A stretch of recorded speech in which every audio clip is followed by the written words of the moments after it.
Christophe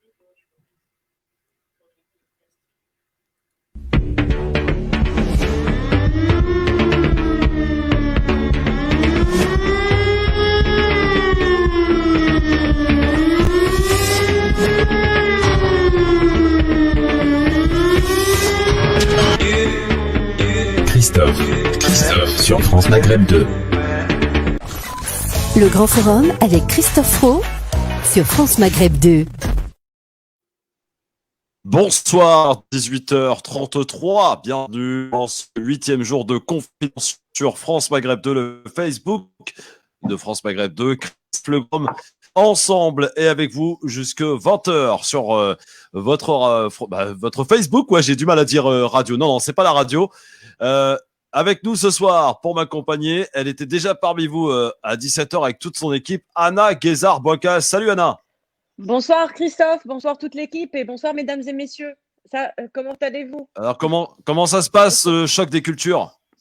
Le choc des cultures se passe bien. On a commencé hier, une toute petite émission, assez sympa, une équipe dynamique. Il y avait beaucoup d'interactions. Les abonnés de la page Radio France Maghreb 2 ont aimé apparemment et on compte y revenir juste pour vous tenir compagnie, pour vous sensibiliser, vous divertir durant ces durs moments et vous donner de l'espoir aussi.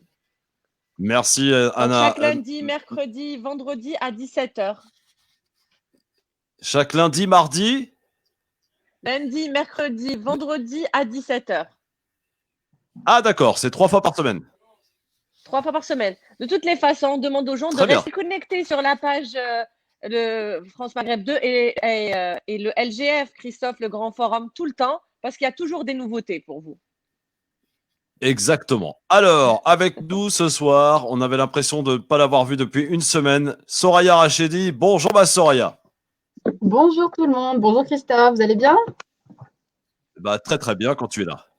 C'est un plaisir d'être avec vous. Monsieur Abdeslam Itache est également aux manettes avec Philippe Bouriaki, les réalisateurs en chef de cette émission. Salut Abdeslam, comment ça va mon frère?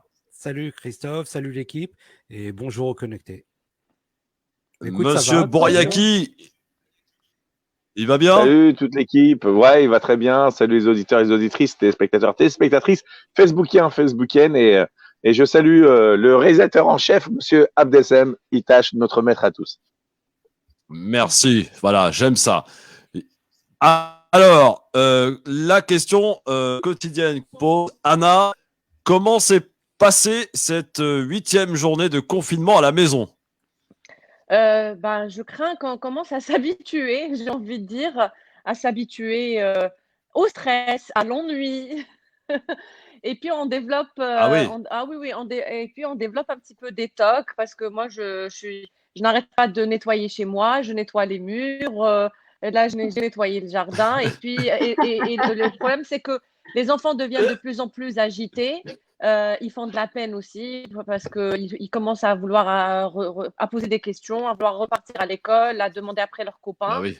Et c'est de plus en plus difficile. Et puis la journée, on s'occupe comme on veut, mais le plus dur, c'est le soir. Parce que le soir, avant de dormir, c'est là où vraiment le cerveau il commence à psychoter un petit peu, à poser toutes ces questions concernant le futur, concernant cet avenir incertain. Je n'ai pas envie d'être pessimiste, mais voilà, on commence à ressentir les symptômes psychologiquement, même si on ne les a pas. Je sais pas. C'est vrai. J'aimerais poser la question aux abonnés, ceux qui nous écoutent. Est-ce que ça vous arrive, vous aussi? Rassurez-nous, dites-nous qu'on n'est pas seul dans notre folie.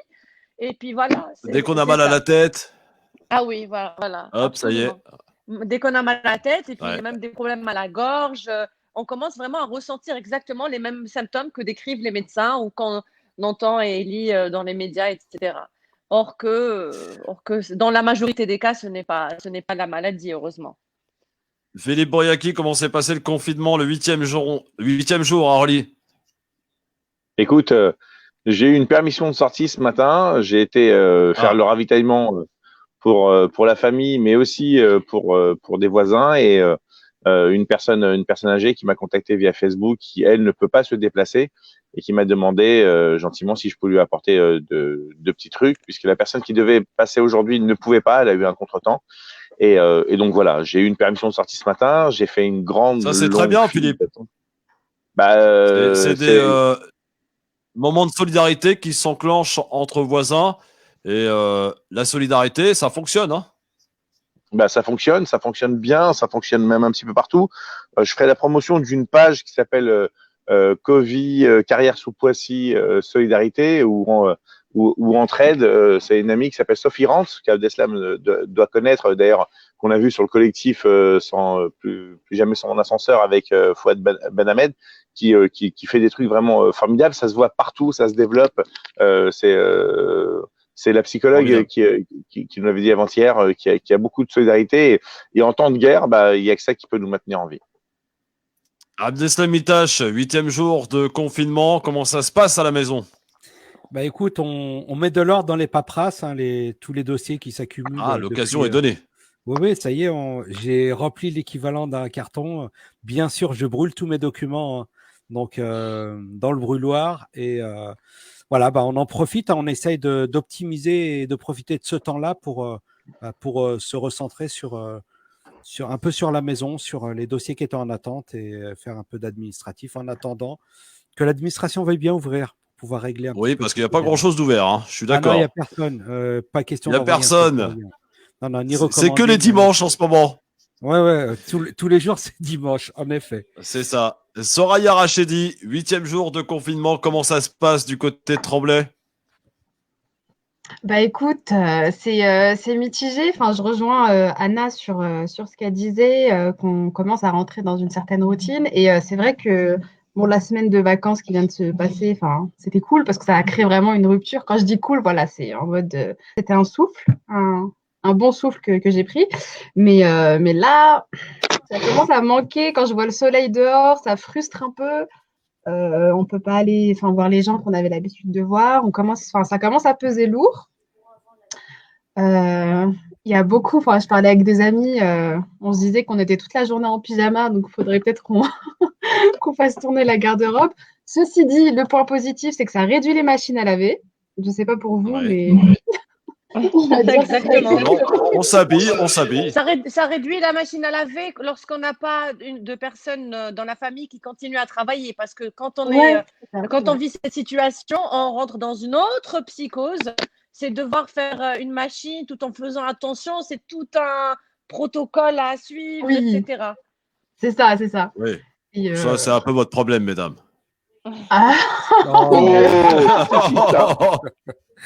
Je me désolidarise de toi, Christophe.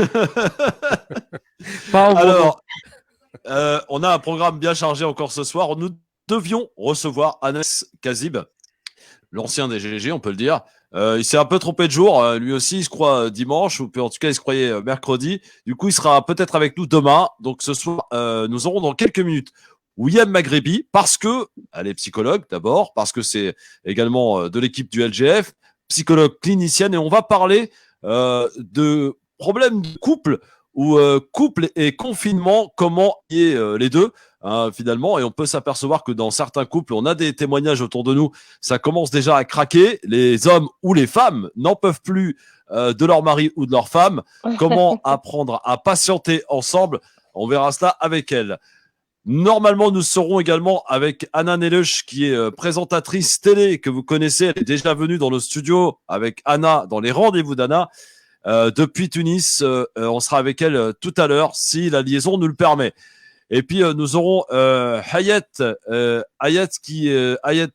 Chikawi, oui. qui est Shifawi Chiraoui. Ah oui, Chiraoui, d'accord. Hayat Chiraoui. Tu sais même prononcer les lettres. Oui, on progresse. Surprenant. Qui sera avec nous dans quelques minutes aussi. Elle est contaminée au Covid-19 et on l'a eu tout à l'heure. Elle tousse pas mal. Elle a encore quelques symptômes bien présents. Elle est à Barcelone. Elle sera avec nous tout à l'heure. Sans oublier le pire et le meilleur du net avec Philippe Bouriaki. Et je peux vous assurer que ce soir, on va encore se marrer pour finir cette émission. Les coups de gueule et coups de cœur. Probablement aussi celui de Hicham Terra comme tous les soirs. Mais pour l'heure, pour commencer, l'image du jour. On a appris ce matin la disparition de la légende du saxophone, Monsieur Mani Dibango, à l'âge de 87 ans. Il était atteint en effet du Covid-19. Il nous a quittés. Je vous propose de revoir quelques-unes de ces légendes.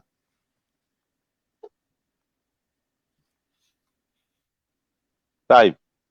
Ça arrive, très bien. Manu Dibango, évidemment que vous connaissez, un grand saxophoniste de légende qui est parti ce matin, 87 ans.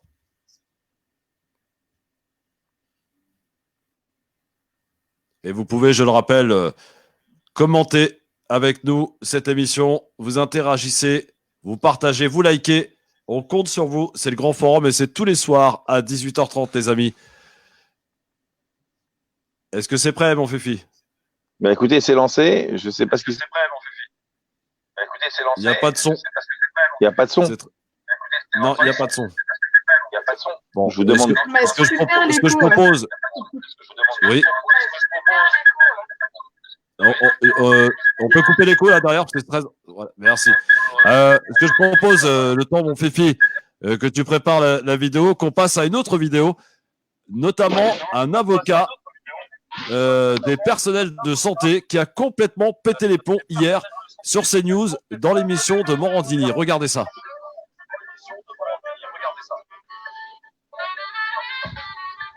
Essayons de trouver des solutions, essayons de garder un tout petit peu de crédibilité et de confiance, parce qu'il y a des tas de gens qui posent les questions dont vous avez parlé, et vous avez 1000 fois raison. Non. Mais il faut garder un minimum de confiance pour être unis et pour rester unis. Non. Diviser pour régner n'a jamais été une solution. Non. Jamais. La confiance, c'est fini. La confiance, madame, je dis à mes enfants qu'elle se mérite.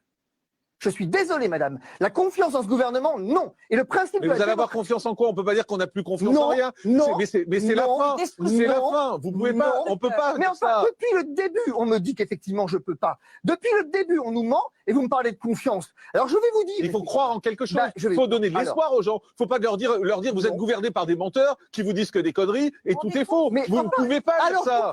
Mais pourquoi je ne peux pas dire ça? Mais parce que vous allez casser toute la confiance des gens et l'espoir pour les gens. Vous croyez qu'il en reste quelque chose de la confiance? Vous croyez que Madame Buzyn, et Madame Buzyn, elle s'est souciée de ça? Donc Madame Buzyn, elle a le droit d'aller dans le monde pour dire qu'effectivement, elle nous a menti depuis le début, qu'elle savait, elle n'a rien fait. Mais moi, j'ai pas le droit de venir dire qu'effectivement, on ne peut pas avoir confiance dans des gens qui nous mentent. Mais non, on ne peut pas avoir confiance. Mais vous dites aux gens de croire en quoi alors? En quoi les gens qui nous regardent, vous leur dites de croire en quoi? On a besoin de croire en quelque chose. Mais croyez en Dieu si vous voulez, mais c'est pas un problème de foi. Je ne crois en rien, moi. C'est pas un problème de croire. On croit que quelqu'un va nous aider dans cette affaire. On peut croire en la médecine, on peut croire aux médecins, on peut croire. Excusez-moi, il faut croire. Excusez-moi parce que j'ai pas eu le réflexe de vous répondre précisément sur ce point. Mais moi, je sais en quoi croire. Dans les recommandations de l'OMS. Test. Oui, mais on les a pas. Je veux bien, mais on les a pas. Est-ce qu'il n'appartient pas à une puissance industrielle, au lieu de communiquer sur les plateaux télé et de venir effectivement donner des chiffres de morts, de se bouger les fesses 5 minutes pour les trouver? Regardez, rien ne vous dit qu'ils ne les font pas. Regardez, LVMH. LVMH a réussi en un week-end à rapatrier effectivement des millions de masques là où l'État s'est montré défaillant. Alors juste là-dessus, on va s'arrêter un instant là-dessus, parce que Laurent Nunez était dans le 20h de France 2 vendredi, et il a dit qu'il n'y avait pas de problème de masques en France. Et il est seul. Alors écoutez, on l'écoute et vous commentez après.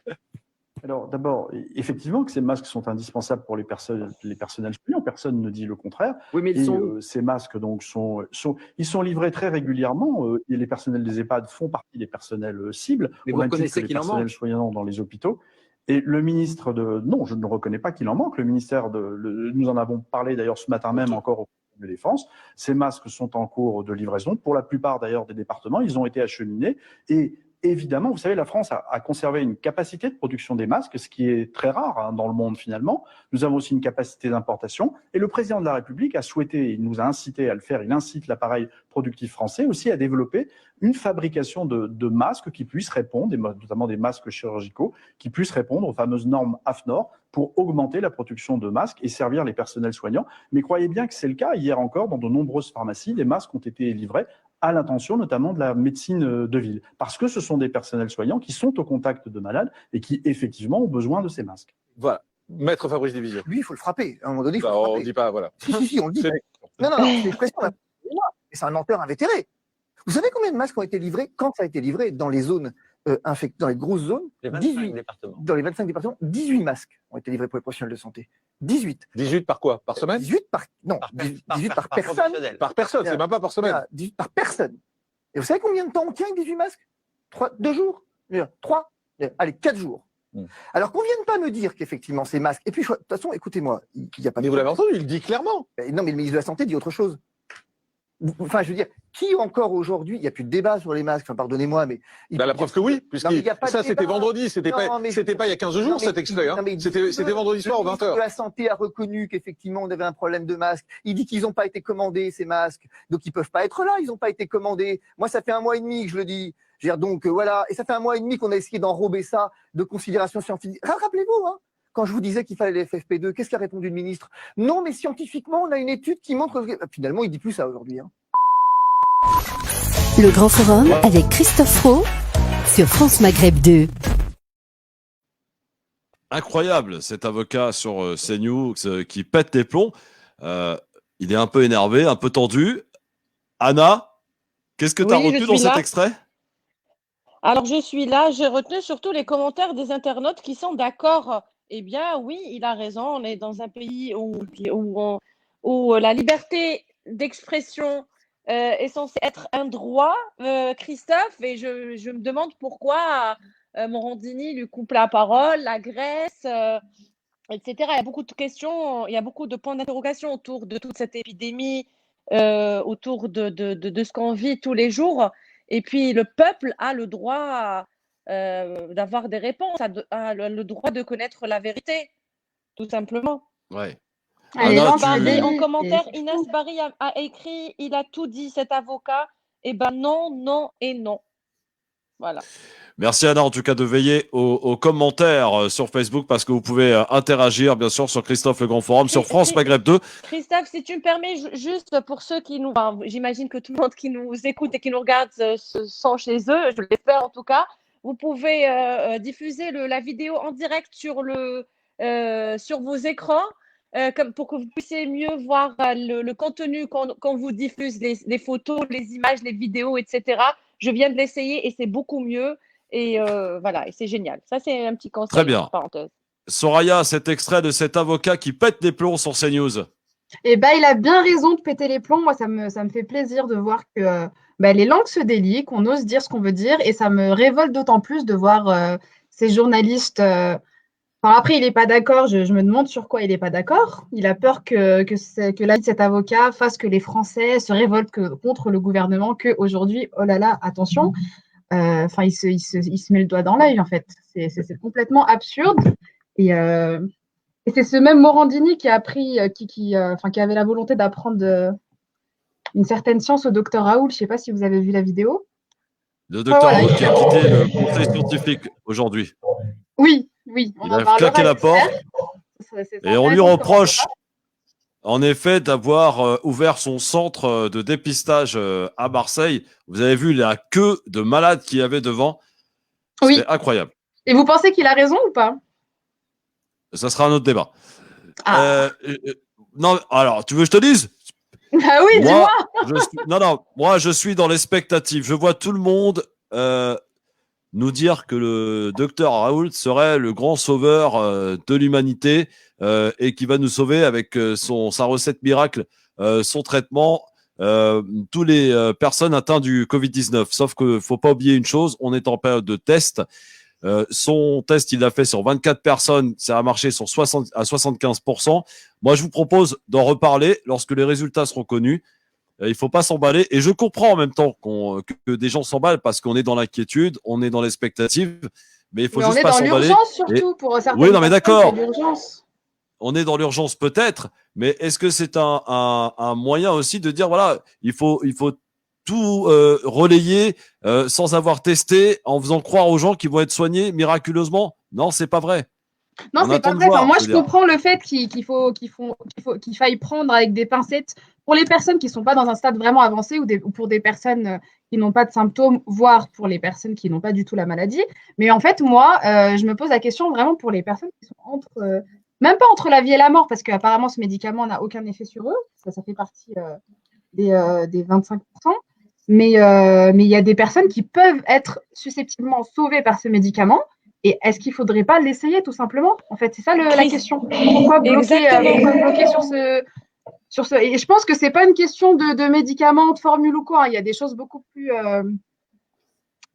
Je ne sais pas comment qualifier, beaucoup plus d'intérêt politique et financier derrière. Christophe, il y a une expression qui dit entre deux mots, il faut choisir le moindre. Maintenant, on a une option, soit de mourir de ce virus, soit de choisir la deuxième option du docteur Raoult qui nous propose une solution qui n'est pas à 100%, qui ne marche pas sur tout le monde, qui ne fonctionne pas pour tout le monde, malheureusement, mais à 75% des cas, elle est efficace. C'est pas négligeable. Elle diminue la contagion. Donc, pour l'instant, on n'a pas trouvé mieux. Si une personne se manifeste d'ici 1 heure pour nous dire qu'il a trouvé justement ce remède, ce vaccin, on est preneur, il n'y a pas de souci. Et c'est le maire de Nice qui s'est permis de prendre cette petite pilule, non? Oui, exactement. On l'écoutera tout à l'heure. Philippe. Ouais. Écoute, je suis un petit peu partagé. J'ai envie de te rejoindre, Christophe, parce qu'il faut bien comprendre une chose. Bon, oui, se centralise. Allez, merci. Allez, salut. Vas-y, Philippe. Alors, si on pouvait ne pas être interrompu, ça serait super cool. Vas-y, t'inquiète, ça fait partie du jeu. Pour une fois que c'est pas moi. Pour une fois que c'est pas moi, Philippe. Quand Soraya t'interrompt, tu dis rien. Quand c'est les autres. Si, je l'ai déjà dit. Si, il crie dessus à chaque fois. Non, je te crie pas dessus, mais je le dis. C'est important de s'écouter parce que ça donne de la clarté au débat. Il faut penser aux auditeurs derrière qui pourraient ne pas apprécier la cacophonie. Alors, je voudrais dire la chose suivante. Effectivement, j'ai envie d'être très prudent là-dessus parce que on l'a dit, entre 50 et 70% de la population française vont être atteints par le coronavirus, le Covid-19 plutôt que le coronavirus, puisque le Covid-19 fait partie de la famille des coronavirus. Là-dessus, vous allez avoir 90% qui vont juste au Doliprane s'en sortir, comme une très grosse grippe. Mais d'ailleurs, on a plusieurs personnes qui pourront témoigner et qui n'ont pas pris justement le remède du professeur Raoult. Et puis là-dedans, vous allez avoir 10% qui, eux, vont se retrouver dans un état grave et critique. C'est pour ça qu'on demande aux gens de rester confinés pour une seule raison, en fin de compte, pour éviter de se retrouver dans un entonnoir, un goulot d'étranglement, de saturer les urgences et d'être obligé de se retrouver comme dans certains pays comme en Italie, où on doit faire le choix entre qui on laisse brancher et qui on laisse mourir, parce que nous avons que 5000 appareils respiratoires, en poussant les murs, en réquisitionnant certains hôpitaux privés et cliniques, plus l'armée, on pourrait monter jusqu'à 6000. Je dis bien on pourrait. D'ailleurs, on voit bien qu'aujourd'hui, à Mulhouse, l'hôpital de campagne militaire ne peut accueillir que 30 personnes et qu'il n'y a que 6 personnes aujourd'hui qui vont être. Qu'en Chine, on a été capable de monter un hôpital en 2 semaines. Ici, ils n'arrivent même pas à accueillir plus de 30 malades. 2 hôpitaux. Certes, mais c'est une réalité. 2 hôpitaux en Chine, c'est vrai. C'est une réalité qu'il faut prendre en ligne de compte. On compte donc. Moi, effectivement, comme tout le monde, j'ai envie de te dire, mais écoute, vaut mieux ça que rien.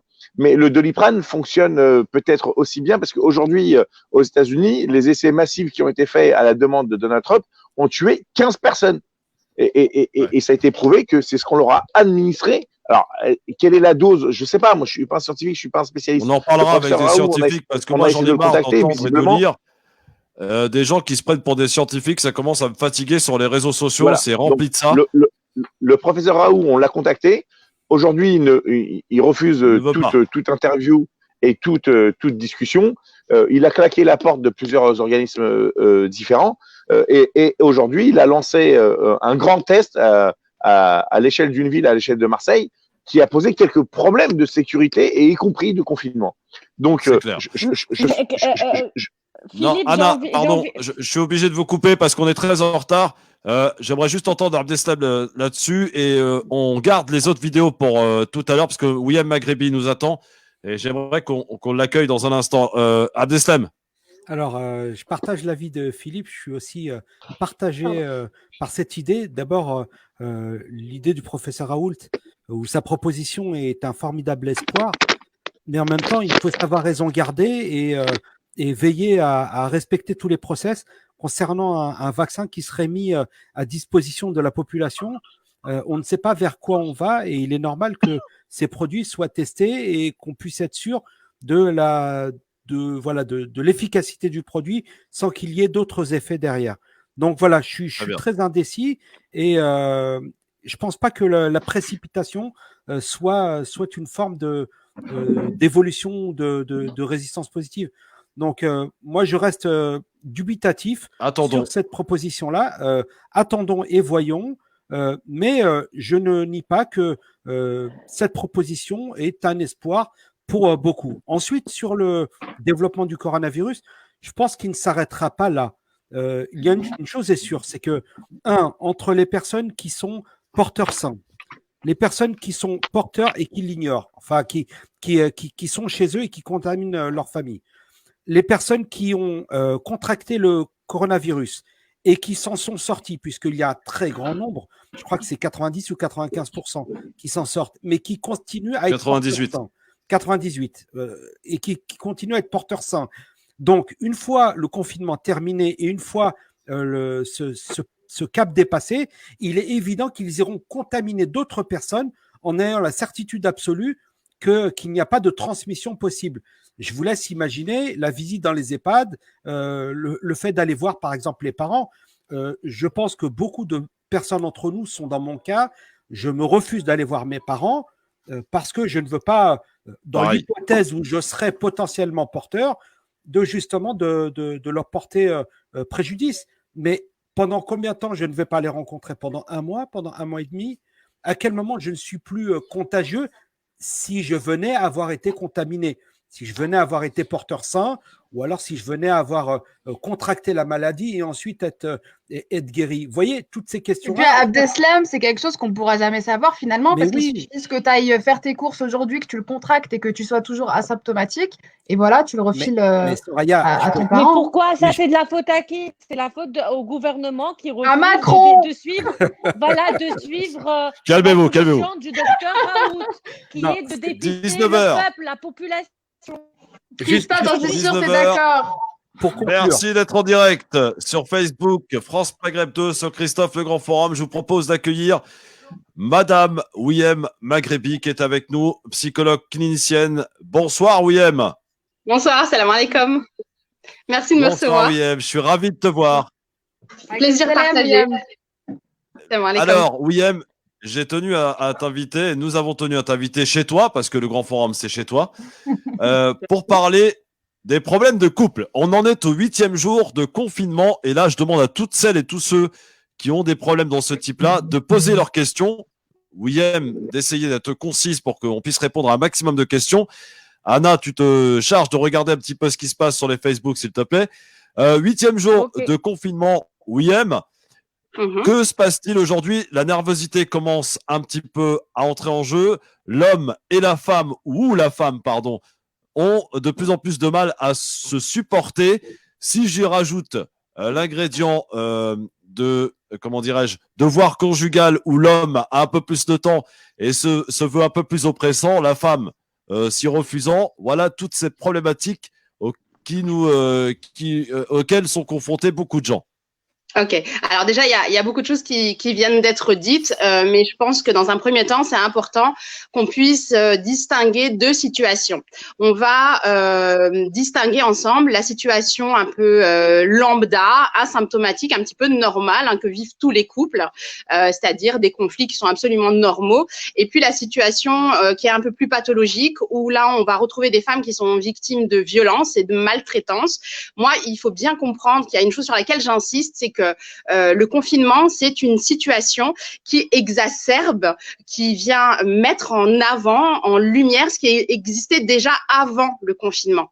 Donc, si dans un couple, il y avait déjà des conflits, il y avait déjà des problèmes de communication, le confinement ne va faire que exacerber, mettre en lumière, en fait, ces conflits qui étaient déjà préexistants. Maintenant, moi, je voudrais quand même insister un petit peu sur les situations qui sont plus inquiétantes, à savoir des femmes qui sont victimes de maltraitance, qui sont sous emprise et qui vont vivre le confinement véritablement comme un enfer, comme une prison, puisque le temps de confinement, si c'est un temps qui est censé être un temps de retour vers soi, de communication, d'échange, pour beaucoup, c'est un temps qui va au contraire surexposer les victimes aux violences dont qu'elles risquent en fait de vivre avec des hommes maltraitants. Donc vraiment pour certaines personnes, pour certaines femmes notamment, le confinement est vraiment vécu comme une prison. Donc si moi j'insiste un petit peu sur le confinement dans le cadre des couples dysfonctionnels ou pathologiques, c'est-à-dire vraiment là où les femmes sont victimes de maltraitance, il faut bien comprendre que le confinement il va avoir 3 degrés de risque dans la hausse de la violence due au confinement. Soit dans un premier cas, il y a des conflits et les conflits n'ont pas été résolus par la communication déjà en amont. Là, en fait, la situation du confinement, ça va être un prétexte pour être un espèce d'exutoire, un dérivatif, un moyen pour les personnes qui ne savent pas s'exprimer, qui ne savent pas communiquer, pour se décharger en fait de toute leur frustration. Soit, dans un deuxième temps, il y a déjà des violences physiques dans le couple. La femme a déjà été maltraitées physiquement, et là ça va être de plus en plus les femmes vont être frappées. Soit s'il y a vraiment eu beaucoup de violence dans un troisième temps, là on risque de s'exposer à même des féminicides. Donc il faut pas Quelques conseils. Pour les femmes qui sont victimes de violences physiques. Les femmes qui sont victimes ou les couples qui ont du mal à se supporter. Alors, ou les hommes qui sont victimes aussi, ou les hommes. Alors moi je dis les femmes parce que c'est quand même statistiquement, c'est quand même il y a une femme sur 5 dans le monde qui est victime de maltraitance, donc c'est quand même énorme. Déjà, il faut déjà qu'elles sachent qu'elles peuvent fuir. Il y a beaucoup de lâches. Exactement. C'est pas parce qu'on est en période de confinement qu'elles n'ont pas le droit de s'enfuir, tout comme c'est pas parce que je suis en période de confinement que si j'entends ma voisine se faire frapper, si j'entends des cris, je peux aller taper à la porte et essayer de comprendre ce qui se passe, même si je garde la distance de sécurité, n'empêche que ça m'empêche pas d'être un minimum civique. Également, ce qu'il faut bien comprendre, c'est que c'est pas parce que je suis en période de confinement que je n'ai plus de droits. Les femmes qui sont victimes de maltraitance, et elles le sont encore plus dans les périodes de confinement, elles ont droit de se manifester, elles ont droit de composer le 17 par exemple en cas d'urgence, ou de contacter la plateforme de signalement des violences. Alors vous allez me dire ouais mais c'est pas facile non plus d'appeler le 3919 parce que j'ai mon mari ou mon conjoint ou mon amoureux entre guillemets qui est tout le temps avec moi, donc comment je fais?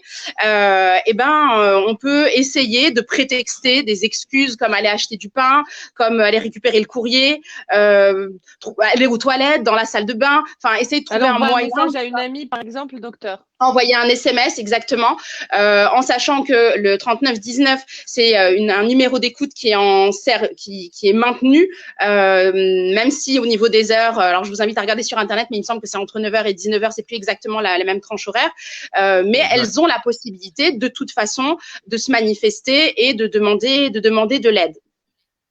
William, mais c'est pas facile. Les couples qui se supportent pas, la tension qui monte et les rapports intimes, parce que l'homme il est là, il est présent, il a rien à faire, très oppressant avec son épouse par exemple. Alors, dans les couples lambda, il faut bien là aussi comprendre que la situation de confinement, c'est une situation qui nous amène à beaucoup de frustration. C'est quoi la frustration? C'est une émotion que je vais ressentir quand j'ai un de mes besoins ou plusieurs de mes besoins qui ne vont pas être satisfaits, qui vont être bloqués, qui vont être entravés. Alors, vous savez que nos besoins sont très divers. Si on prend la pyramide de Maslow, on va avoir au départ les besoins physiologiques qui, eux, sont toujours satisfaits. C'est-à-dire, je peux, en période de confinement, continuer à manger, à dormir. Manger, on mange, oui, là, on mange clairement. On se défoule sur nos besoins physiologiques. Mais on n'a pas que ça. On a aussi des besoins de sécurité. J'ai besoin de me sentir en sécurité. Le problème, c'est que là, avec cette pandémie, avec ce qu'on est en train de vivre, nos besoins de sécurité sont ébranlés.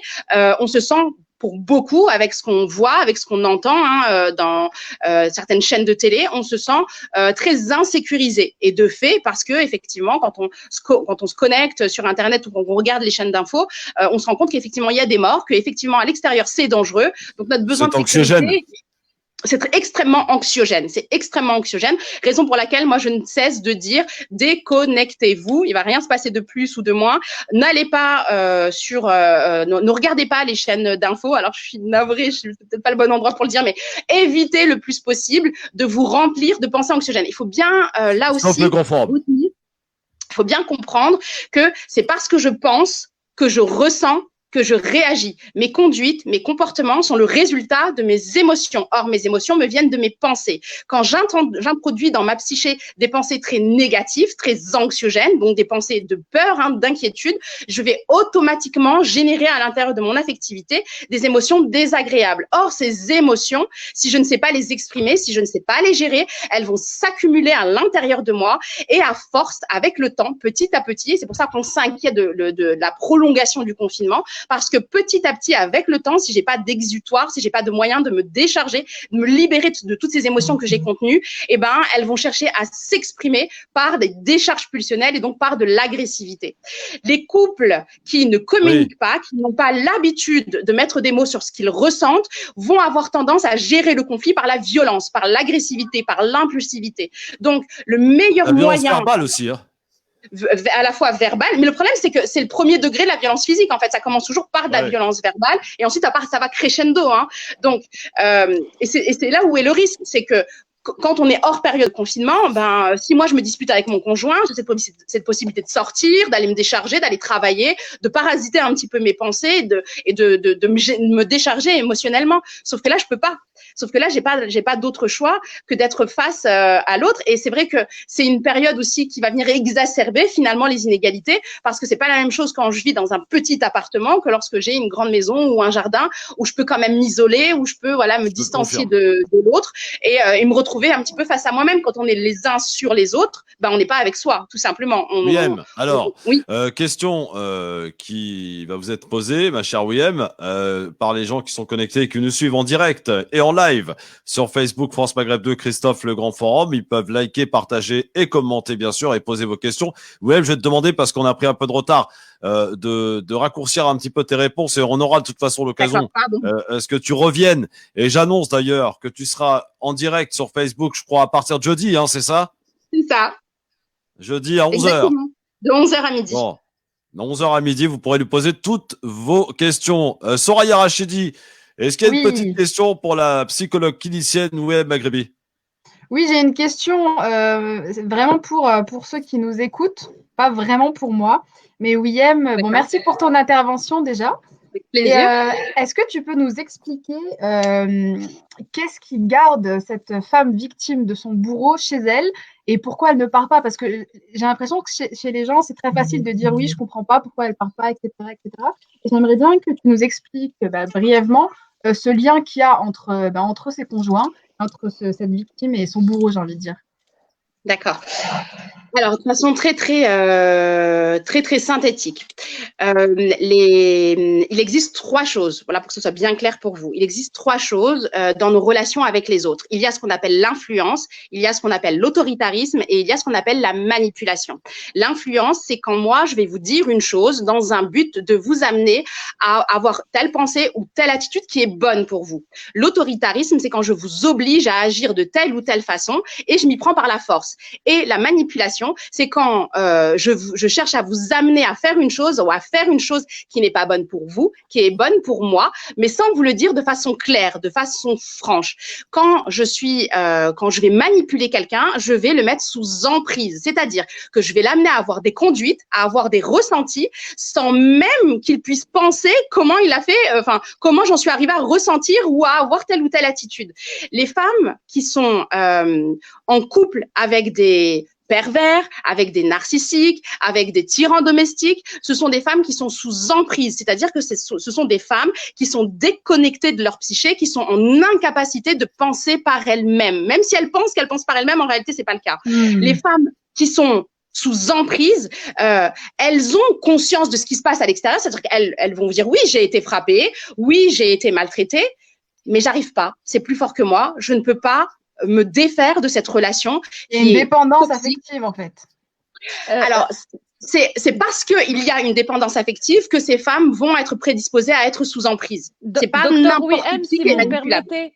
Si vous me permettez, juste pour donner mon avis, il y a aussi beaucoup d'autres raisons, entre autres la dépendance, lorsque les femmes sont dépendantes financièrement, lorsqu'elles n'ont pas où aller, lorsqu'il y a des enfants en jeu, des enfants qui veulent les protéger, qui ne veulent pas, ces femmes-là ne veulent pas… Mais on ne protège pas les enfants comme ça, Anna. C'est impossible. Souvent, comment? Alors, moi, je vais vous couper si vous permettez. Je vais vous couper. Je vous coupe très rapidement. Je reçois en consultation des femmes qui sont prises en charge, qui sont aidées financièrement, qui sont dans des centres d'hébergement, qui ont leurs enfants qui sont mis en sécurité, qui sont aidées puisqu'on leur trouve un travail et pourtant retournent avec leur agresseur. Ça n'a rien à voir. Moi, je suis complètement d'accord avec ça. Il faut bien comprendre, s'il vous plaît, retenez juste ça.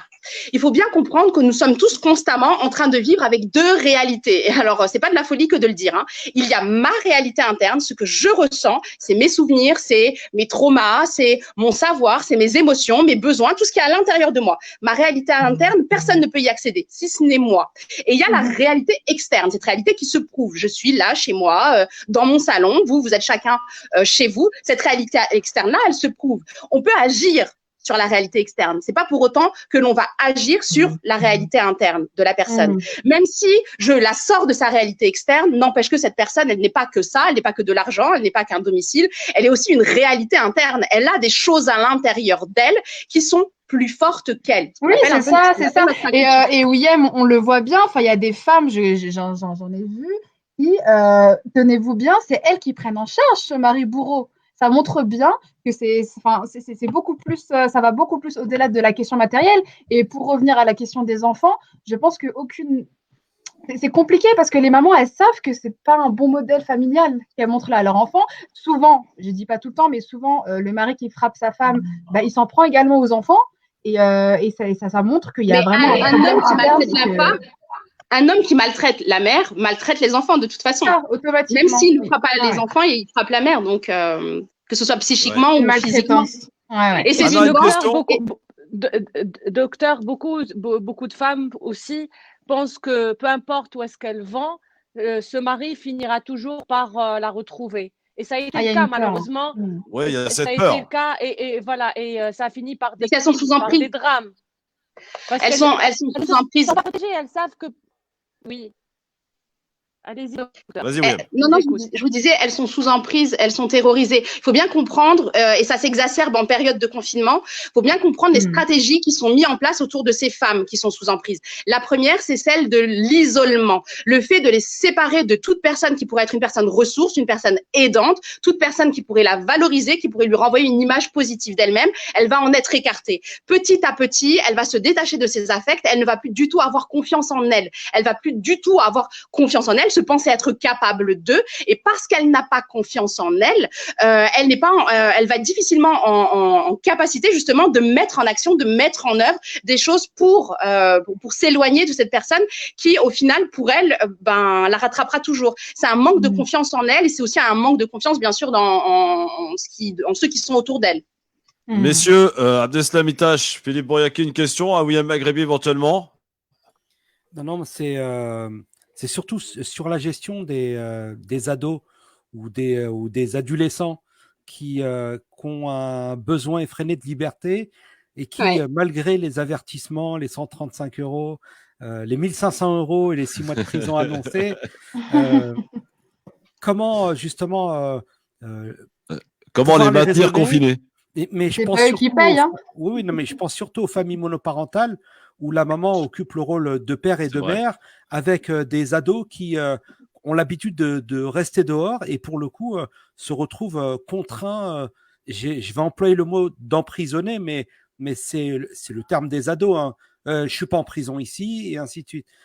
Quelle solution vous apporteriez justement à ces parents? Et c'est ce que je disais tout à l'heure, c'est là où c'est très compliqué, c'est que la période de confinement, elle ne vient que mettre en évidence, que exacerber ce qui existait déjà avant. C'est-à-dire que si déjà, au préalable, on n'arrive pas à communiquer avec son adolescent, si déjà l'adolescent présente des troubles du comportement, a du mal à se soumettre aux règles, aux lois qui sont qui régissent la vie de famille, ça va pas se faire là dans le cadre du confinement, puisque le confinement c'est une période comme je disais, de frustration.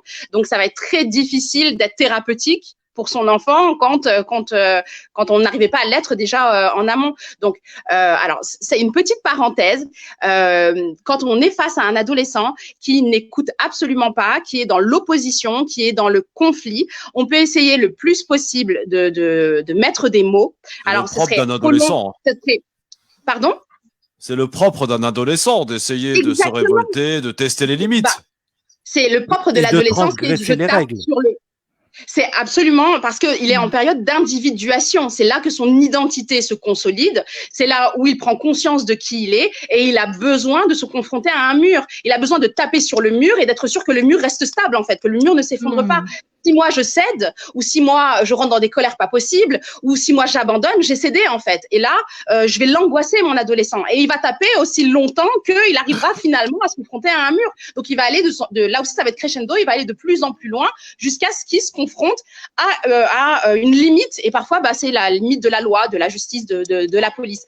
Donc si vraiment je sens que je suis dépassée, que je suis complètement débordée, là je fais une petite parenthèse, vous avez la possibilité de rentrer en contact avec des psychologues, des thérapeutes, des coachs qui restent disponibles en période de confinement et qui vont vous entendre, vous écouter et vous donner des conseils qui sont beaucoup plus personnalisés, beaucoup plus appropriés. Mais il faut en tout cas, si moi j'ai un conseil à donner de façon très généraliste, lâchez les baskets à vos adolescents. Laissez-les tranquilles. Soyez pas 24 heures sur 24 sur leur dos. Laissez-les tranquilles. Par contre, ce que vous pouvez leur demander, c'est leur imposer un temps d'échange, un temps de partage avec la famille. Alors, vous créez un planning, un agenda, c'est indispensable en période de confinement. Et calez-vous un créneau où vous allez être tous ensemble, ou un moment privilégié, vous allez pouvoir communiquer avec votre adolescent. Lui, il le sait, il s'y prépare. S'il ne veut pas se caler à cet horaire-là que vous aurez fixé, il faut punir, voilà, entre guillemets. Mais c'est pas la punition, on va pas taper. Non, on va pas taper. 5 étoiles. D'accord, ok. William, question, Philippe? Oui, enfin non, j'ai pas une question.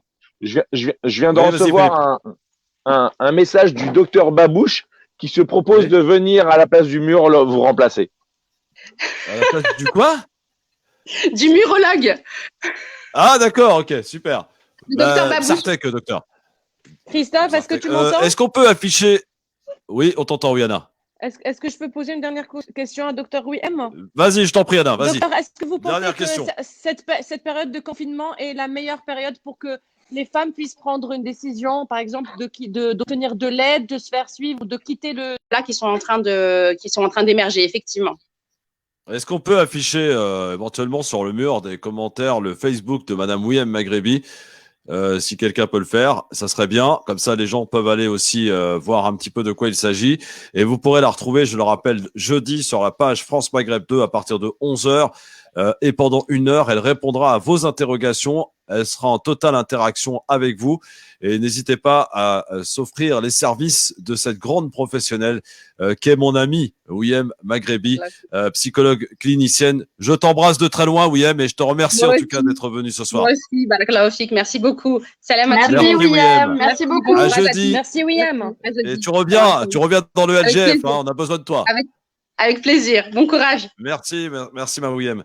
Alors, est-ce que le temps que l'on accueille, je crois, notre prochaine invitée qui est en direct de Tunisie, Anna Neleuch, présentatrice TV.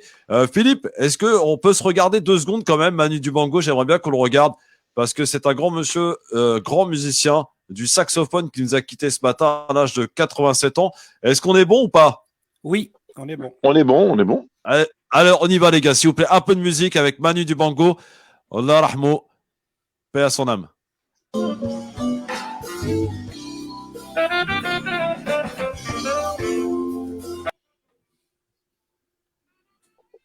Effectivement, c'était court. Hyper Mais court. voilà, en tout cas, Manu Dibango. Vas-y, continue. «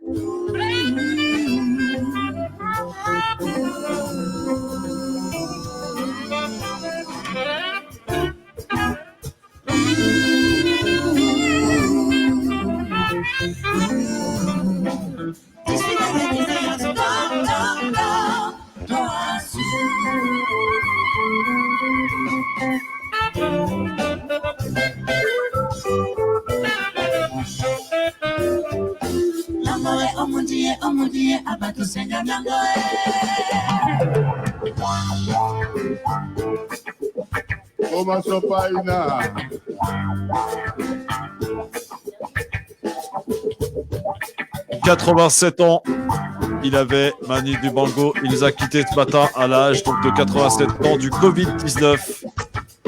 Paix à son âme. RIP, merci Manu de nous avoir fait vibrer avec ton instrument, le saxophone. Et je suis sûr que là où tu iras, tu en feras vibrer quelques-uns. Alors, nous allons tenter maintenant, si vous le voulez bien, de rentrer en communication avec Hanan Eluch, en espérant que ça passe en direct de Tunisie. Bonjour Christophe. Bonjour Hanan. Ça va? Est-ce que ça tu va très bien et m'entends toi? Oui, on t'entend. Alors, c'est compliqué. Hanan, Voilà. sois la bienvenue. Tu es Merci, donc en Tunisie. je suis heureuse d'être avec vous. Oui, je suis à la Présentatrice maison, TV. confinée comme voilà. Donc, Alors, comment ça se passe le confinement en Tunisie? alors, le confinement en Tunisie, c'est comme partout ailleurs, je suppose, c'est l'apocalypse. C'est la peur de l'inconnu. On ne sait pas ce qui va arriver. On ne sait surtout pas quand est-ce que ça va s'arrêter. C'est ça le problème. Et je pense que là, on rentre dans la phase critique parce qu'on a de plus en plus de cas, de plus en plus d'hôpitaux infectés, de cliniques privées infectées. Donc, c'est un peu le stress. Et voilà, l'armée est sortie dans les rues hier pour faire rentrer les habitants. Vous m'entendez? Oui, on t'entend, Alan. Voilà, bon, aujourd'hui, on peut sortir, en fait, faire les courses exceptionnellement, mais dans le quartier. Il y a la police partout, alors on confisque la carte grise et on a une amende si on se fait arrêter. Donc, je pense que les choses sont à prendre au sérieux. Combien de cas en Tunisie, voilà, Hanan? Pardon? Combien de cas en Tunisie officiels? Alors, là, on en est à un peu plus de 150, je crois, avec 3 morts.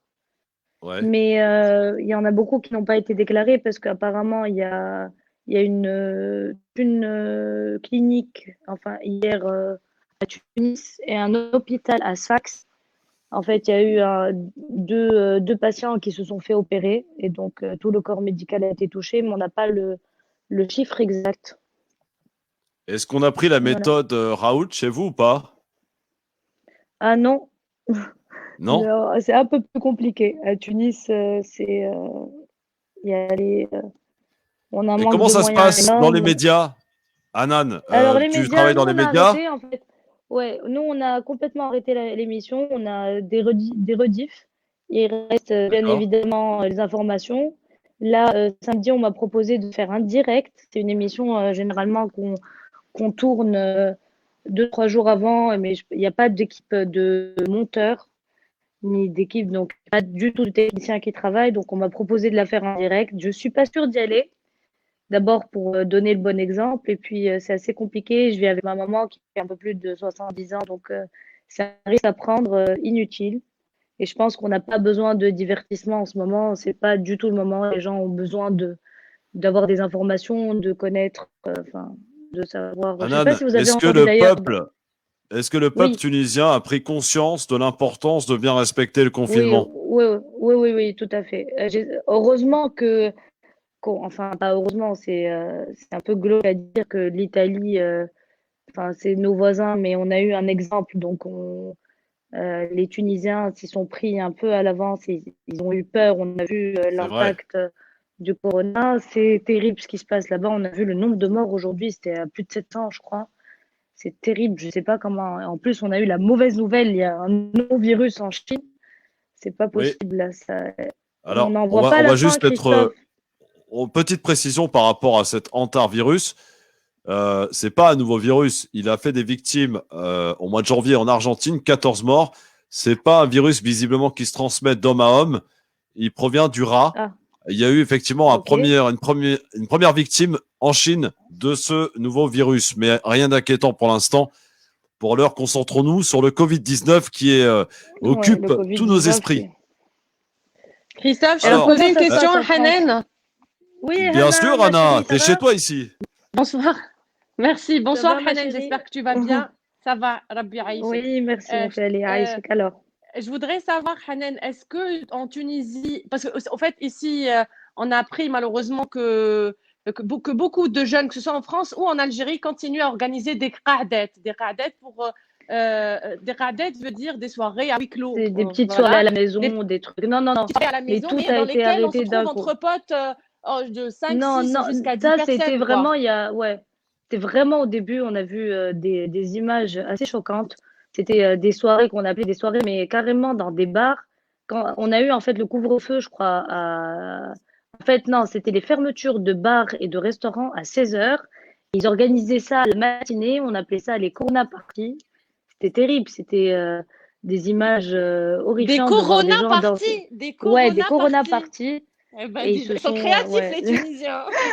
Mais ça, c'était vraiment les 2 premiers jours. C'était il y a 2 semaines, mais depuis, les gens, ils sont assez conscients parce qu'on a vu des images choquantes.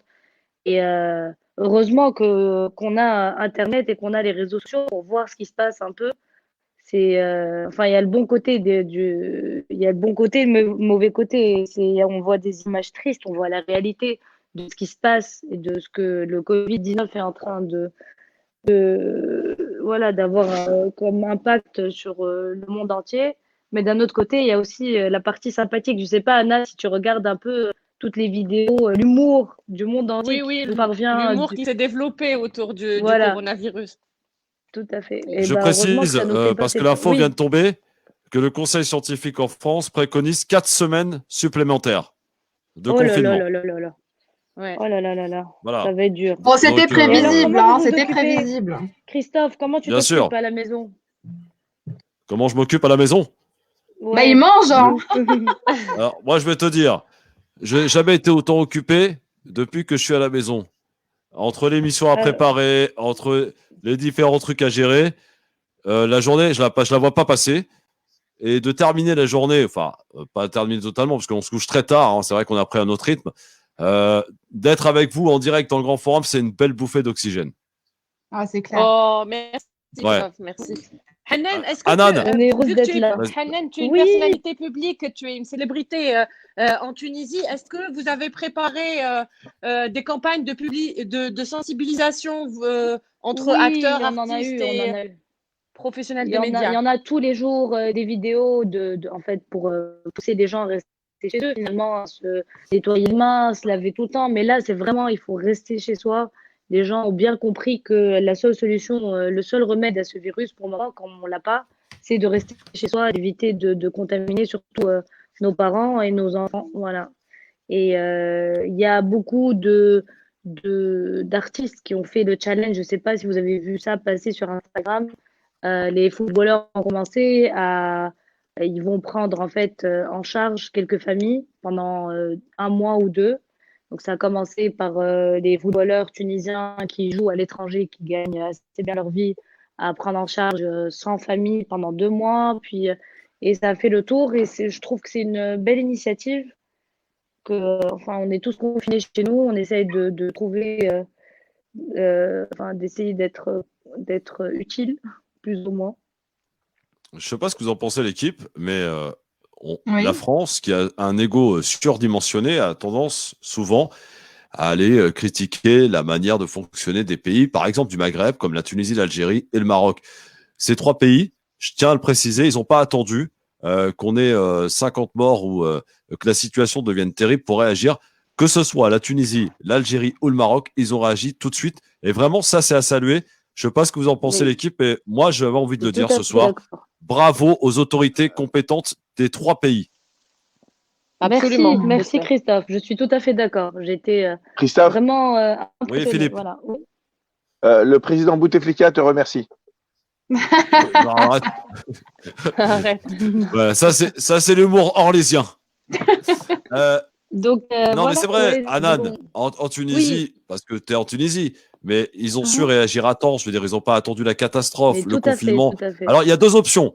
Il y a deux pays qui choisissent le confinement et d'autres pays, comme la Corée du Sud, par exemple, qui ont opté pour le dépistage massif et d'isoler ceux qui sont positifs au Covid-19. Peu importe, Ouais, quoi mais qu'il en ça- soit, ils pourraient agir tout de suite. C'est ce qu'ils ont Et su pas faire. que, hein, La pas Tunisie, que. Il y a Maroc, plusieurs Tunisie. pays qui ont suivi ce modèle-là. Hein. Ça Franchement, se transmet tellement rapidement. Christophe, n'oublie pas qu'au Oui, Anna. Grand Maghreb, on a un personnel médical très compétent. Nos médecins, nos chefs de service Mais sont pas très assez de compétents. moyens. Et ce sont Voilà. ce sont eux qui occupent les hôpitaux ici en France, en Italie, où la plupart Exact. des Et hôpitaux qui font le en sale Europe boulot. sont occupés par des Maghrébins. Qu'on salue d'ailleurs. Mais c'est ça, C'est Anna, vrai. Ah, mais t'as raison. ils sont Vraiment, très bravo, on est en train compétents, de ils voir sont des très images compétents, incroyables, très mais émouvantes. Hier, j'ai vu une vidéo passer sur Facebook des médecins qui craquaient, qui étaient en sanglots par terre, ils n'en pouvaient plus de fatigue. Donc, il faut les remercier parce qu'ils sont là pour nous, alors qu'on nous demande que rester sur notre canapé, de regarder des films. Voilà, en attendant que cette mauvaise phase passe. Je Voilà. suppose Et, qu'en Tunisie, comme en France et partout dans le monde, il risque d'y avoir un taux important de divorce et un taux important de natalité. Tout à fait, on va avoir un baby boom. D'ailleurs, il y a un jeune Tunisien, c'est un humoriste français d'origine tunisienne, Hakim Gemili. Je ne sais pas si tu connais Anna, mais il est en train de nous tuer avec des vidéos hyper sympathiques. Il nous fait passer le temps et c'est grâce à lui qu'on survit là, du coup. Si Il tu fait peux des nous vid- mettre en contact avec lui pour qu'on le fasse intervenir sur le Voilà, LCM, là, on je est reconnais preneurs. bien Anna. Oui. Bravo, Voilà, hein. bravo Anna. Je t'en Business parle, is business. tu perds pas le nord. Exact. Elle perd pas le nord. Ouais, Hanan, voilà, elle perd pas le nord. je veux te demander quelque chose officiellement ce soir. On est Oui, confiné, dis-moi, toi Christophe. aussi, et on est parti pour Mhm. quelques semaines. Est-ce qu'on pourra faire un point régulier sur la situation en Tunisie avec Mais toi, bien Hanan? sûr, En bien quelque sûr, sorte, avec tu seras grand notre plaisir. envoyé spécial en Tunisie. J'oublierai jamais ma première émission avec toi, Christophe. On en avait tous les larmes aux yeux. Oui, vrai. c'était beau. Voilà, C'est vrai, c'était c'est magnifique. vrai. Magnifique. Merci, Et Hanan. j'espère qu'on En tout refera cas, une autre d'être venu ce soir. après le confinement, en ayant les larmes aux yeux, mais des larmes de joie et de bonheur, De la joie joie, de se Inch'Allah, retrouver, Inch'Allah. Inch'Allah. Christophe, Allez, merci Cheikh. de nous aimer. Merci de nous aimer, Christophe. non, arrêtez. Je Christophe. vous embrasse. Et je vous envoie un peu de soleil. Hein. À Paris, je ne sais pas s'il fait beau. On ne voit pas trop le Il soleil. fait beau, mais, il fait beau. Il fait voilà. Christophe, Il fait froid. C'est trop Oui, mignon. Philippe.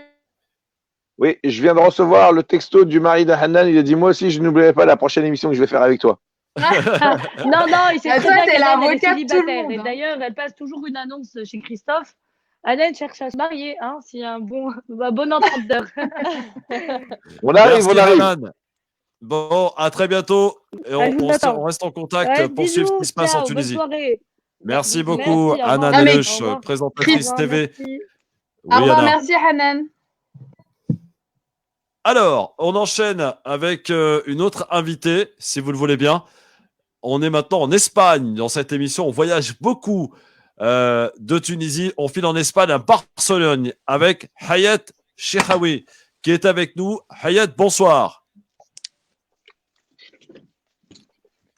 Bonsoir. Est-ce que Hayat nous entend? Le micro est coupé. Bonsoir je crois. Hayat. Oui, oui, Ça y est, ça très y est. bien. Oui, oui. Bonsoir Bonsoir. Hayat. Alors, on vous a invité parce que vous êtes à Barcelone et vous êtes contaminé Oui. au Covid-19. Comment l'avez-vous appris? Est-ce que à vous avez fait, été oui. testé? Oui. Comment ça s'est Pardon? passé, Hayat? Racontez-nous. En fait, je suis une personne qui, mon travail consiste à voyager parce que Ouais. je vends du marbre un peu partout dans le monde. Et donc, jusqu'à il y a 8 jours, j'étais encore en déplacement, en voyage, d'aéroport en aéroport. Donc, j'ai dû certainement, d'après les médecins, le contracter dans les aéroports. Peut-être. Quels ont été les premiers symptômes, Hayat? En fait, au début, c'était Hayat? un malaise au niveau de la cage thoracique. Voilà. Oui. Je pensais que c'était juste une bronchite, un petit rhume d'abord, puis je pensais que c'était une bronchite. Et j'ai fait quand même la bêtise d'après les médecins, d'avoir accédé à l'automédication. En fait, j'ai pris des antibiotiques, ce qui a fait fausser un peu l'évolution de la maladie, parce que en fait, je devais avoir de la fièvre, mais je l'ai pas eu, moi, la fièvre. Donc, c'est un peu faussé. Donc, moi, j'attendais, comme il n'y avait pas de fièvre, je me disais, non, c'est juste une bronchite, c'est juste... en fait, c'est pas le corona. Mais il s'est avéré que c'est l'été. Vous avez été testé? Oui. Il y a Très bien. 4 jours de cela. Vous en êtes à votre combien de jours? Je suis depuis aujourd'hui, c'est le 7e jour. Comment vous sentez-vous, Hayat? Bah, c'est-à-dire, ça va en fait, des moments où j'en ai l'impression que c'est bon, que je suis super guérie, que ça va, tout va bien. Et il y a des moments où c'est complètement la descente en enfer. Mais en fait, on ne sait plus un peu si c'est des crises d'angoisse, des problèmes de respiration, de respiratoire, ou c'est des problèmes d'angoisse. On ne sait plus. Le problème du coronavirus, moi, ce que j'ai dans mon cas, c'est la confusion et les cauchemars. C'est horrible. Ça, c'est très, très dur à vivre. Mais sinon, je m'en sors. Est-ce que vous avez peur, Hayat? Alors là, pas du tout. Je ne suis pas quelqu'un... En fait, je suis complètement... je suis une personne qui est super positive, dans le sens où c'est pas positif juste par les mots, mais j'ai toujours été dans la... j'ai toujours suivi des séances de Reiki, dans la loi d'attraction. J'écoute beaucoup mon énergie. Je sais qu'en fait... ça fait très longtemps que je ne regarde plus les informations, plus les médias. Je m'en fous de ce qui se passe dans le monde. Enfin, je prends que les trucs positifs de la vie. Donc, j'essaie de... la peur, je connais pas. Non. Justement, vous avez du monde dans votre foyer? L'angoisse. Ouais. Pardon? Est-ce que vous avez du monde dans votre foyer? J'ai mon fils que j'ai pas vu depuis déjà 7 jours. Ça me fait mal. Ça me fait mal. Ouais. Je suis ce qui me peine le plus, c'est ça. C'est de ne pas voir mon fils. Ça me rend un peu, j'en peux plus. Et puis je fais beaucoup de cauchemars. Hier. Oui. Allez-y, à propos des cauchemars. Eh ben, hier, par exemple, mon cauchemar, c'était, enfin, je me vois beaucoup tomber dans le vide. Ça, c'est horrible comme cauchemar. Mais aussi, il y a un cauchemar, le cauchemar d'hier était assez terrible, où je me voyais dans un rooftop, où j'allais prendre un pot, parce que j'aime bien faire la fête. Je suis une personne qui sort beaucoup et qui bouge beaucoup et qui aime bien être entourée. Entre nous, hein. Bah, en fait, j'étais assise dans une table qui était très grande, et puis j'ai fait tomber quelque chose de l'autre côté, et d'un coup comme ça, les gens me regardaient, ils me disaient mais pourquoi vous avez fait tomber cela et tout ça, et puis les gens ils ont su que j'étais porteuse du virus, et j'étais vraiment mal vue. Je voulais courir, je voulais partir, je voulais sortir, je savais que c'était un cauchemar en même temps. Mais je me suis retrouvée avec le coussin plein de larmes. J'ai vraiment pleuré. Ouais.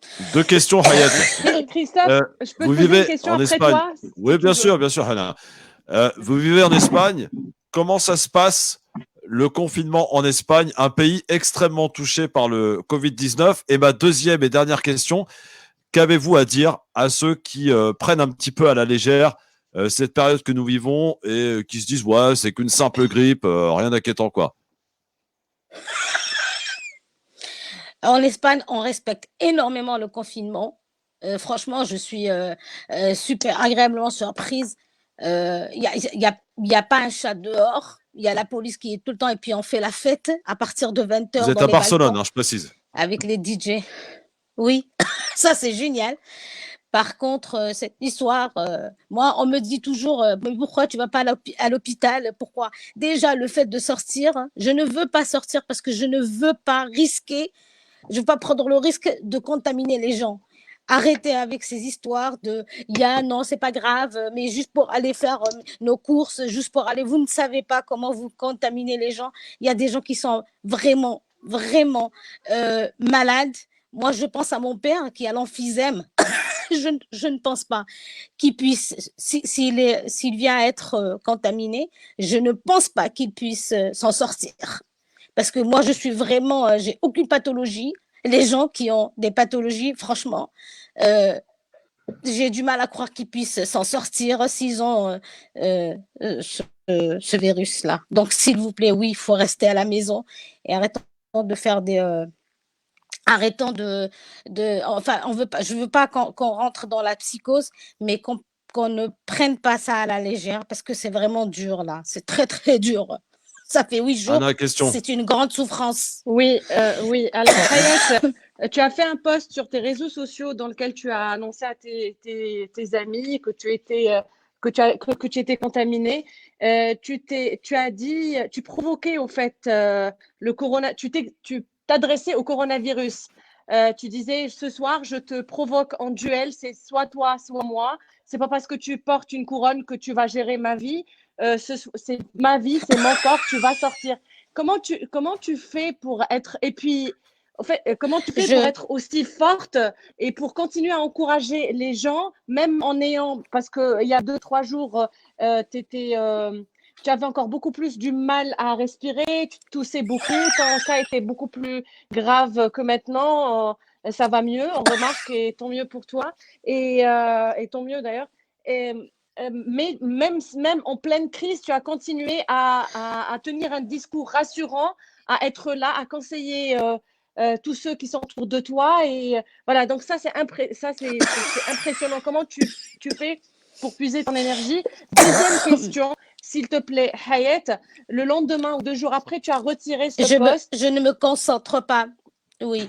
Oui, 2 jours après, tu as retiré ce post parce que tu ne voulais plus je ne me concentre pas. Oui, juste je te pose la deuxième question, comme ça j'arrête de parler. Pardon, c'est entrecoupé. Non, je t'en prie. 2 jours après, tu as retiré sur la maladie. Je ne sais pas à connaître le virus. J'essaye de le combattre. C'est pas quelqu'un qui a été invité, comme je l'ai bien dit. Il n'a pas été invité. Il n'a pas squatté dans mon corps.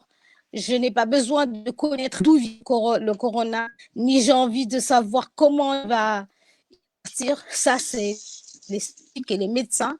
Ils font le travail. Moi, mon travail, c'est la foule que je vais guérir et qui va sortir de mon corps, quel que soit. Il faut qu'il sorte de mon corps parce qu'il ne fait pas partie de mon corps. C'est ma vie et je me bats pour ça. Je n'ai pas besoin de me mettre à savoir d'où il vient, où il part. Je n'ai pas besoin de le connaître. Je ne cherche pas à savoir comment il va partir. Je veux mettre de la lumière sur ma guérison, sur la santé. Ça, c'est justement ce que devront faire, devrait faire. Les scientifiques qui sont là pour travailler, pour nous trouver le médicament ou le vaccin, de penser maladie, pensant santé, guérison. Voilà.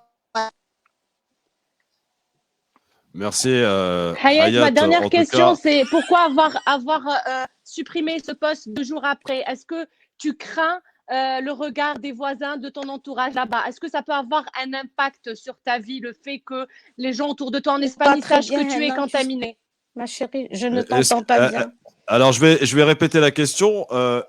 Pourquoi avoir supprimé ce post 2 jours plus tard?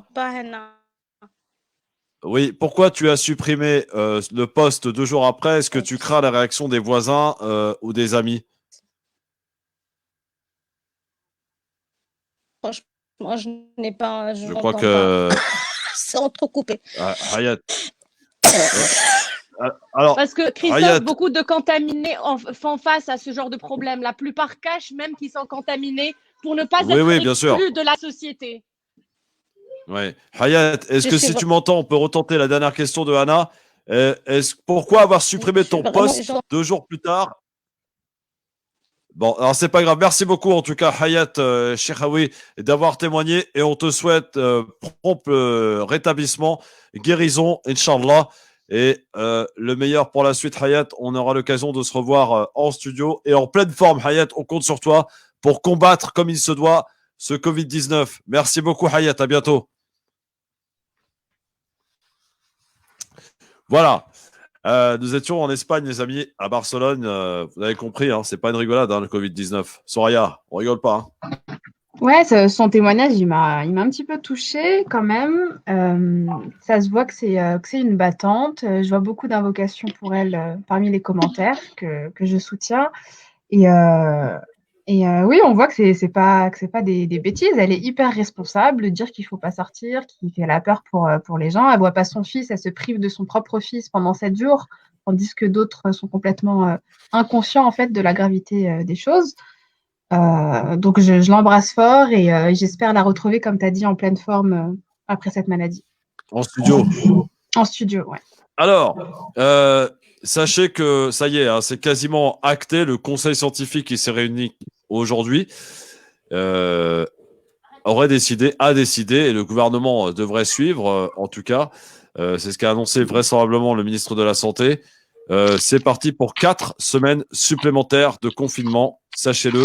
Donc là, on a fait la première semaine, il nous en reste 4. On était finalement dans ce qu'on prévoyait dès le départ, hein, autour de 45 jours. Rien de bien étonnant. Sauf mais que c'est pas exclu que ça soit encore rallongé. Hein. Ah bien sûr, mais pour l'instant, déjà 4 semaines. C'est pas... Donc ça veut dire que les premiers jours de Ramadan, les amis, ça sera à la maison confinée. Et ça va être une autre paire de manches. Ouais. Oui, j'entends Anna qui râle. Et oui, je râle comme beaucoup de femmes musulmanes. Ouais. Alors, le temps, il me restait des vidéos à vous faire passer. Je pense qu'on va les garder pour demain, notamment le professeur Eric Combe qui a poussé aussi son petit coup de colère hier sur BFM TV. Et puis on avait également autre chose, je ne sais plus quoi. Voilà, c'est sur ma feuille, mais je vais le retrouver tout à l'heure. Estrosi. Ah, on se le fait, Estrosi, ou pas? Parce qu'il paraît qu'il est guéri. Il a utilisé, lui, Estrosi, la méthode Raoult. Et il en est fier. Le maire de Nice qui a, lui, imposé, comme Robert Ménard, vous voyez un petit peu le genre d'espèce de maire, l'état d'urgence le soir dans sa ville, donc à Nice. D'ailleurs, Faiza Ben Mohamed, qui va se prêter à un exercice, paraît-il, ce soir à sa fenêtre, on va voir ce que ça va donner. Elle risque d'être interpellé, hein, je ne sais pas. Quoi qu'il en soit, Christian Estrosi, maire de Nice, parle de sa guérison de ce Covid-19. On y va et on regarde.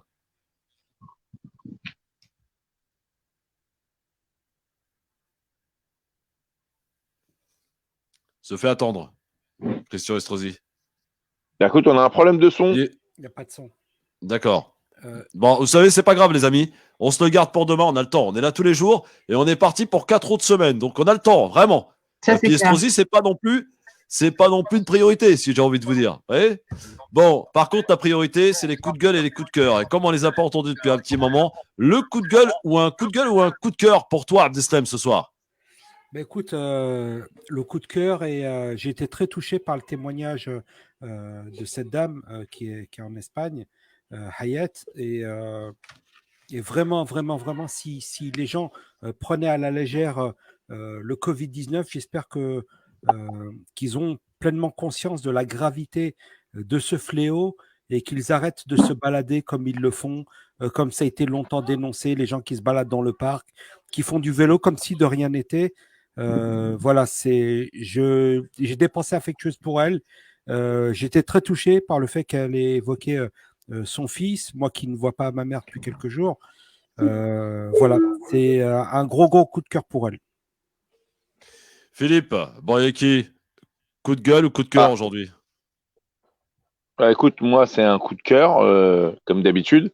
Enfin, j'ai envie de dire comme d'habitude. Non, pas comme d'habitude. Mais je voudrais vous le montrer en vidéo. C'est pour ces femmes et ces hommes de l'ombre. On aura peut-être demain Wissam N, parce qu'il n'est pas complètement titulaire, qui va vous donner des news sur celles et ceux qu'on ne voit pas. Nous sommes l'équipe de ménage de l'hôpital. Oui. C'est juste pour faire notre coup de gueule pour dire que nous, depuis qu'il y a Corona, on ne parle pas de nous. Ouais. Nous sommes oubliés. Ouais, c'est vrai, le ministre de la Santé qui sort ne parle pas de nous. Parce qu'il pense à nous. Ni les médecins. Personne ne parle de nous. On est là à 6 h du matin, jusqu'à midi. Voilà. Il y en a qui disent 6 h du matin. Il y en a 7 h jusqu'à 13 h, 14 h. 7 h jusqu'à 14 h. Oui, c'est ça. Voilà. Donc Marion Maréchal Le Pen, Marine Le Pen, Robert Ménard et toute la clique, là, comment il s'appelle l'autre fou, la Zemmour, là, qui avait disparu, hein, qui est revenu, je pense que tu devrais leur présenter des excuses. Merci Philippe pour ce coup de cœur, effectivement, et on pense bien à eux et on espère avoir des témoignages parce qu'il faut les écouter, les entendre et les remercier sans cesse. Anna Guézard-Boicaz, un coup de gueule ou un coup de cœur ce soir? Un coup de gueule, un coup de gueule, Christophe. Même si je rejoins Abdel Mitage sur le coup de cœur, son coup de cœur sur Hayat Chiraoui, que je salue, je supporte, je prie pour elle et pour toutes les personnes malades. Mais mon coup de gueule, ce soir, j'aimerais le pousser contre, au fait, ces médecins qui ont été, j'ai appris autour de moi que beaucoup de personnes du corps médical ont découvert qu'ils étaient contaminés et leurs supérieurs ou patrons, parce que des fois, c'est des personnes qui s'occupent de personnes âgées, leur patron leur dit de continuer à travailler, de porter un masque et de continuer à aller à travailler. C'est complètement irresponsable, inconscient, venant d'un organisme qui est censé donner l'exemple. C'est ça mon coup de cœur. Merci, mon Anna. coup de gueule, pardon. Soraya, coup de gueule ou coup de cœur ce soir? J'ai envie de passer un coup de cœur pour. Ça peut être redondant parce que je pense qu'on le dit un peu tous les soirs, mais à cet élan de solidarité que, en fait, ça nous rend plus humains ce confinement, plus responsables et ça nous recentre sur les bonnes questions. Donc, un gros coup de cœur à toutes ces personnes qui se remettent en question et qui commencent à ouvrir leur regard sur l'autre à côté.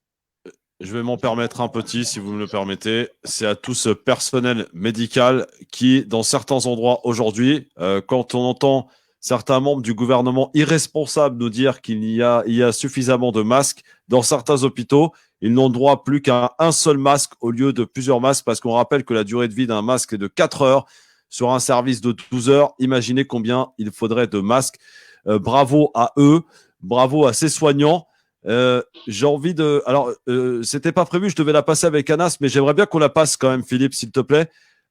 J'aimerais vous rappeler comment étaient traités les soignants qui étaient venus dans Paris réclamer des meilleures conditions de travail. Voilà comment la police de Macron traitait ces soignants. Et aujourd'hui, Macron est en train de les féliciter. Un petit retour en arrière, c'est toujours bon de ne jamais oublier. Regardez ces vidéos. Attention, c'est violent.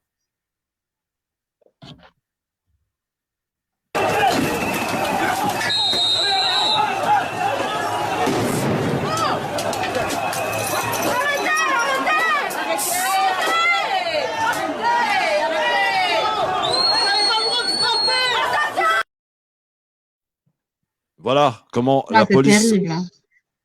Voilà comment la police traitait les soignants lorsqu'ils sont descendus dans la rue pour réclamer de meilleures conditions. Alors aujourd'hui, ils les félicitent parce qu'ils sont sollicités. Vous savez qu'aujourd'hui, même ceux et celles qui sont atteints du Covid-19 doivent aller travailler et porter ces fameux masques quand il y en a. Il n'y a pratiquement plus de gel hydroalcoolique dans les hôpitaux en France. Oui, je parle bien de la France, la 5e puissance mondiale aujourd'hui, qui est en défaillance de gel hydroalcoolique, qui est en défaillance de masques et dans les mensonges permanents et quotidiens de ce gouvernement qui patauge dans la communication du gouvernement. Je me suis permis, parce que je n'en peux plus, d'entendre des mensonges et qu'on mente à sa population lorsqu'il s'agit de la santé des Français. On ne rigole pas avec. Et je suis très inquiet pour l'exécutif de l'après-coronavirus parce qu'ils auront des comptes à nous rendre après. Et je pense que le bilan sera très dur. Très lourd, effectivement. Je ne sais pas si vous partagez mon avis, l'équipe, mais voilà. Non, mais Christophe, je soutiens ce que tu dis. Là, on voit clairement que les services publics, c'est le ciment, c'est le socle social qui nous sauve aujourd'hui et qui nous porte. Et c'est honteux de voir ça. C'était honteux quand ça venait de se passer et ça l'est encore plus aujourd'hui. Et donc, je soutiens ton coup de gueule. Est-ce que, mon cher Abdeslam, je t'ai envoyé un petit message, tu ne m'as pas répondu. Est-ce que Hicham Terra est là ce soir ou pas? Et non, malheureusement, il ne m'a pas envoyé non, cette voilà. vidéo. Donc Voilà, on est privé. il a peut-être attrapé, attrapé un petit microbe qui l'empêche de nous faire sa petite vidéo. Non, Je ne il a sais juste pas. attrapé sa souris, il est content là. Ah oui, d'accord. Bon, alors, il est quelle heure? Il est 19h57. Mon Fifi, comme ça on va terminer à l'heure ce soir. Est-ce qu'on peut y aller pour les meilleurs et le pire du web? Et je sais qu'il y a du lourd ce soir, mon Fifi. Est-ce que tu es prêt? Ouais, je suis prêt. Alors, on y va. On va commencer. Excusez-moi, hop, je me mets en place, 2 secondes. On va commencer par un homme qui n'a pas très bien compris comment ça marche un ordinateur. Ok, d'abord, ouvre le dossier. Tu vois le document? Oui. Bon, alors lance-le. Ça marche pas. Mais comment ça? T'es bien sur le bureau? Oui, c'est bien sur le bureau. Bon, ferme la fenêtre et on recommence.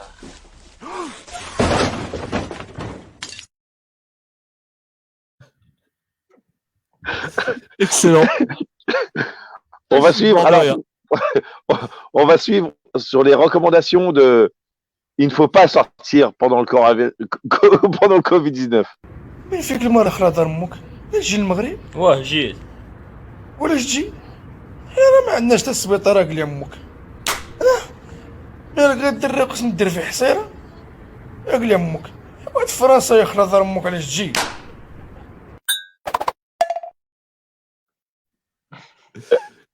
Je pense qu'il a compris. On va enchaîner sur un échange dans un quartier et les Parisiens, il paraît qu'ils sont un peu chauvins.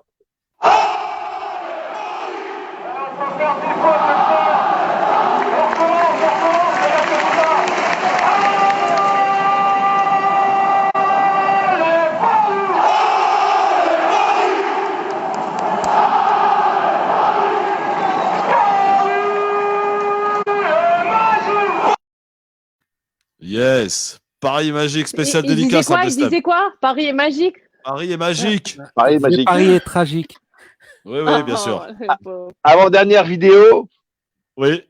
Papy retrouve un petit goût d'enfance, mais avec quelques années de plus.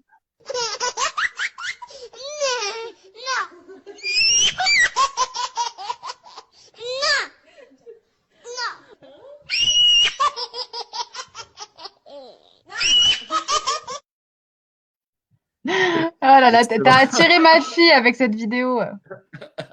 Et la dernière, bon, c'est un petit truc un petit peu plus perso. C'est mon fils Alan qui a du mal à comprendre ce que c'est le confinement. T'as pas entendu les consignes? On t'a dit confinement. Confinement, on a dit. Confinement. Confinement. Ah, c'est fichu, hein. Bah, c'est un vrai français, écoute. Hein. Voilà. Écoute. Chers amis, je crois qu'il est 20h.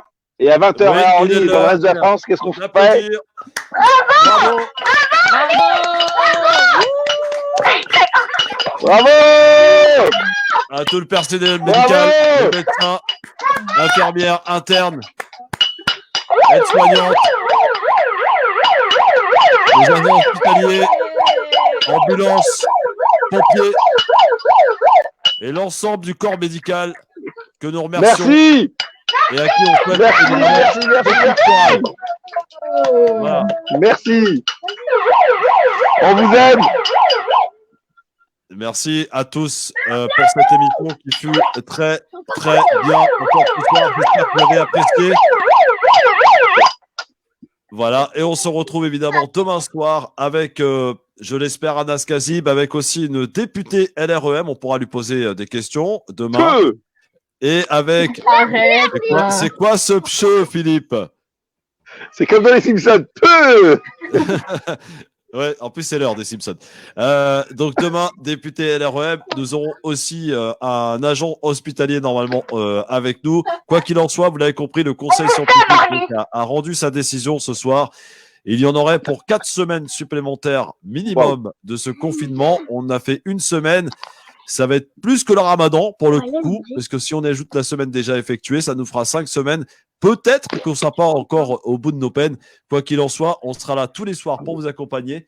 Et demain, à 17h, ne manquez pas Anna Guézard-Bocas pour le choc des cultures à 17h avec toute son équipe.